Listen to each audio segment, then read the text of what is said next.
In an early interview, Steve Jobs once said that a computer is like a bicycle for our minds. What he meant by this was that the human body is poorly designed for locomotion. If you measure the energy that it takes a human to travel 1 mile by foot, we are, pound for pound, amongst the most inefficient animals on Earth. But if you place a human being on a bicycle, we become the most energy-efficient movers in nature. Nothing else can even come close. In much the same way, computers can compensate for the weak points of the human brain's data processing capabilities in order to greatly improve our potential for thinking and problem-solving. What is cloud computing?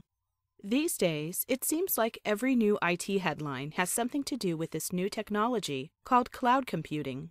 But despite all of the news and attention, many people don't seem to be exactly sure what cloud computing is. The name cloud computing comes from networking diagrams. As IT administrators lay out their network topologies, they use symbols to represent things like printers, servers, and databases. In these diagrams, cloud symbols are often used to represent external systems such as the Internet. Whenever an internal process or system is taken out of the internal data center and hosted in a data center which is owned by another company, these systems are said to be moved to the cloud. If you currently have a hosted website, communicate through a Hotmail account, or use Facebook, then you are already using cloud computing in your daily life. Clients and service providers. Cloud computing consists mainly of two components: clients and the service providers. Clients. A client is simply a device that allows a user to interface with any compatible application. Usually, this is done without the need to install any new software, although there are some exceptions. Today, the most common example of a client would be a web browser. When you go to your Gmail account, you have access to all of its functionality without having to install any special Gmail software. And if you're away from the office, you can access your Gmail account from any other computer with a standards-compliant web browser. Sometimes, a lightweight application may need to be installed in order to facilitate communications with the remote service provider. This is common with VoIP services such as Skype. Another type of client that's growing in popularity is what's known as thin client technology. Here, the entire operating system is hosted on a remote server, and the thin client only exchanges video, keyboard, and mouse data. To the end user, it appears as if he's using the local machine, but all the work is happening remotely in a faraway data center. The client-oriented approach has a number of advantages over traditional software. Compatibility. A web-based SaaS application will work on any device with a standards-compliant web browser. If your office contains a mixture of Mac, Windows, Linux, and Android mobile devices, they can all use the same cloud-based software without any problems. Cost. Computers that rely mainly on remotely hosted applications last longer and require less RAM and hard drive space. And if the machine ever breaks, it can be quickly swapped out with another compatible machine without having to reinstall lots of software or configure lots of new settings. Security. Since most of the processing and data manipulation is done on the remote server, the risk of malware or virus attack is greatly reduced. And if the computer is ever stolen, the thief will not have access to the remotely stored private data. If you've ever had to update a piece of complex software across 40 different desktops, you'll quickly see how a client-oriented approach to IT management can help reduce costs while also making life easier. Service providers. On the other side of the cloud computing model, you have the service providers. Although service providers are usually external organizations, some larger companies will build private clouds for themselves which serve the same function. The most common cloud services are virtual servers or software as a service. Virtual servers.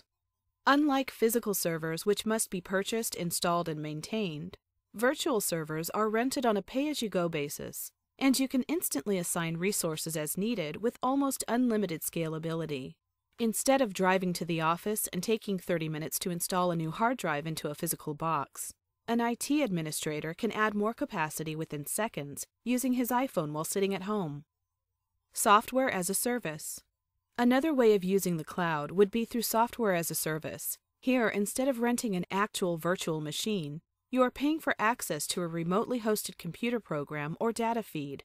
most people are already familiar with software as a service applications. Unlike with virtual servers, you don't need to concern yourself with the behind-the-scenes technical details. When you perform a Google search, you only want to know the search results. You don't care about the thousands of petabytes of data that they have stored across dozens of data centers. And one of the most exciting trends in software as a service is the fact that you can combine components from several different applications to create your own customized applications.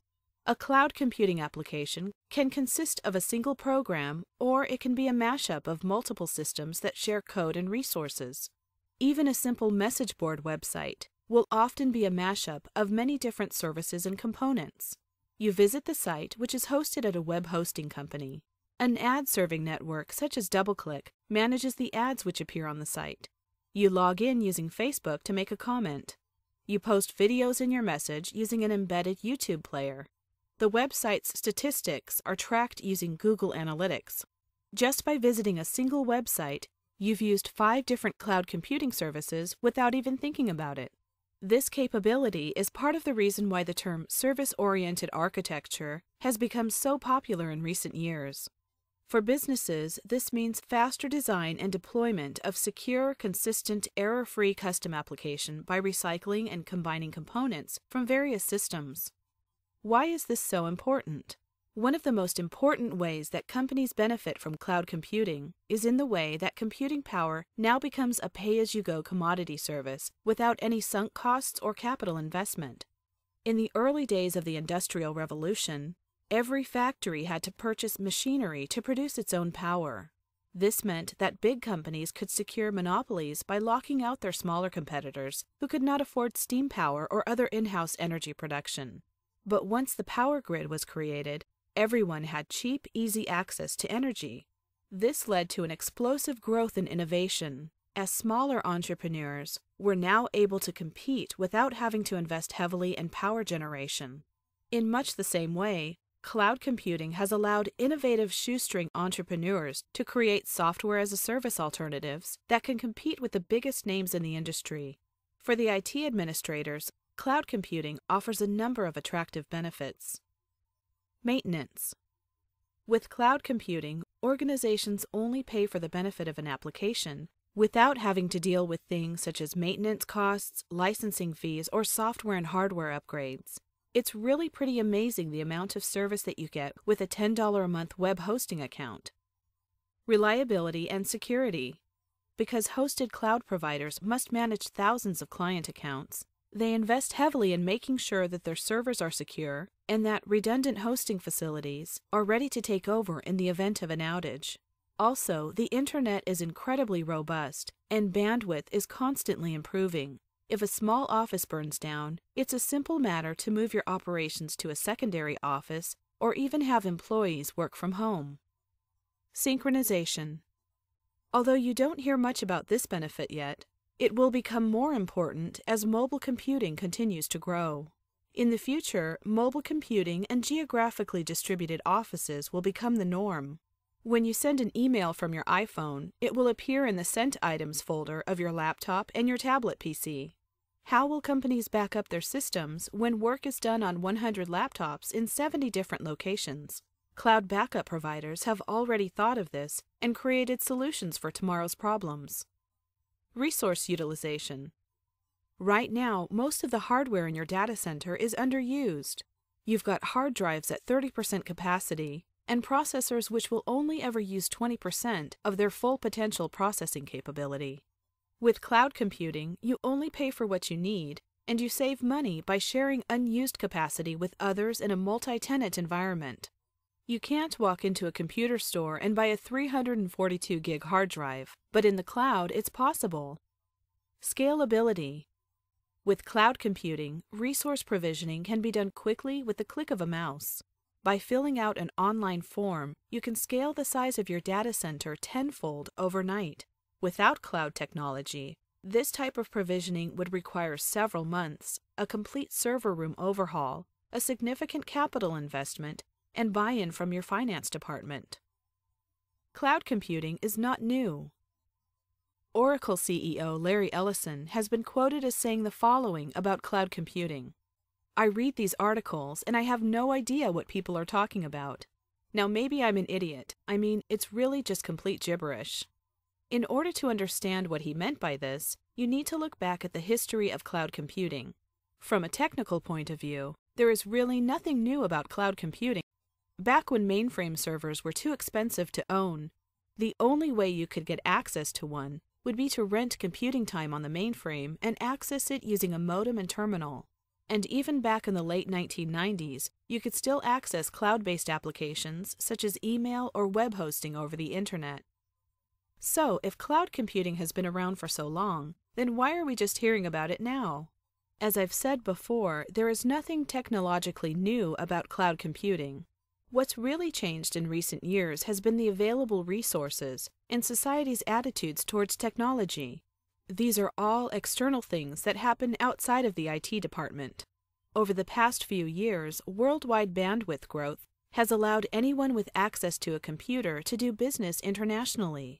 Countries like China and India have been very aggressive in expanding their broadband capabilities in order to gain a competitive advantage.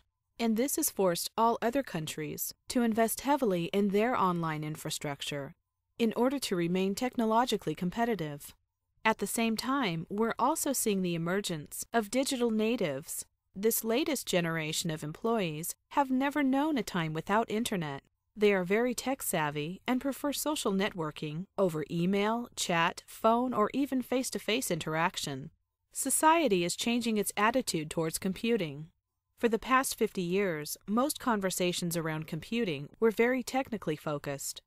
Today, most technology discussions are more about empowering information, while the inner workings of systems have become less important. The nature of business is also changing. Today's corporate IT structures are much more fragmented. Employees want to work from home or on the road using mobile devices and laptops. If the sales department needs a new CRM system, whipping out a credit card and paying for an online service is much easier than negotiating with the IT department for a new project. And more than ever, companies are operating out of many geographically distributed locations. Cloud computing isn't just going to change the way your company uses technology, it's also going to dramatically change the way everyone does business. If you'd like more information on how your company can leverage the benefits of cloud technology, please visit storagepipe.com for more information.